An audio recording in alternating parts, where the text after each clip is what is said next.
જામનગરમાં વધુ એક પીએમજેએવાય કાંડ. ખ્યાતિકાંડ બાદ જામનગરની જેસીસી હાર્ટ ઇન્સ્ટિટ્યૂટ અને હવે બીજી ઓસવાળ આયુષ હોસ્પિટલમાં પીએમજેએવાય યોજના અંતર્ગત દર્દીઓના જરૂર વગર ઓપરેશન કરી નાખવામાં આવ્યાનું સામે આવ્યું.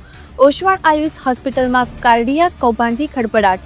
જેસીસી હાર્ટ ઇન્સ્ટિટ્યૂટ બાદ ઓસવાળ આયુષ હોસ્પિટલમાં 35 દર્દીઓના જરૂર વગરના ઓપરેશન કરી સ્ટેન્ડ બેસાડી દેવામાં આવ્યાનો ઘટસ્ફોટ. સરકાર પાસેથી 42 લાખ રૂપિયા વસૂલ કરવામાં આવ્યા. આરોગ્ય કમિશનરને ખબર પડતા કડક વલણ અપનાવ્યું. ઓસવાળ આયુષ હોસ્પિટલને 1,26,77,000નો દંડ ફટકારાયો.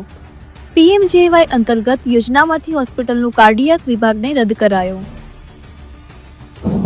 મારું નામ દેવેન્દ્રસિંહ ઝાલા, સેન્ટ્રેટ તરીકે ઓસવાળ આયુષ હોસ્પિટલ ખાતે ફરજ બજાવું છું.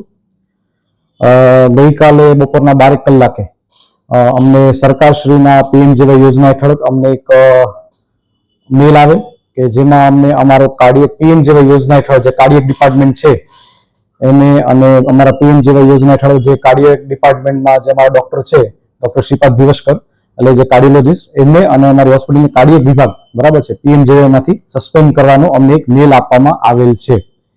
તો જે અંગે હું જણાવવા માંગીશ કે જે આ મેલ આવેલ છે બરાબર છે, તો આ અંગે જે 35 દર્દીઓ માટેની બરાબર છે જે વાત છે કે તો 35 દર્દીઓની જેમને ક્વેરી આપવામાં આવેલ બરાબર, તો એ 35 દર્દીઓની ક્વેરી અંગેના જે બધા ખુલાસાઓ એના જવાબો અમે તૈયાર કરેલ છે. એના અધર ડોક્ટરના રેફરન્સ અમે તૈયાર કરેલ છે, બુક રેફરન્સ અમે તૈયાર કરેલ છે અને જે અમે સરકારશ્રી તરફ રજૂ કરશું જ્યારે અમે બોલાવશે ત્યારે, અને અમે અમારો પક્ષ રાખીશું અને એવી સરકારશ્રી પાસેથી અપેક્ષા રાખશું કે આ અમારું સસ્પેન્શન છે એ રિવોક કરી નાખે. હા યસ, આમાં અમને અત્યારે જે કંઈ અમારા જે 35 કેસોની જે રકમ છે તો એનું કેવું છે 3 to 5 ટાઈમ્સ એની પેનલ્ટી હોય છે, જે લગભગ 1 કરોડથી ઉપર જેવી અમને એની પેનલ્ટી આપવામાં આવેલ છે.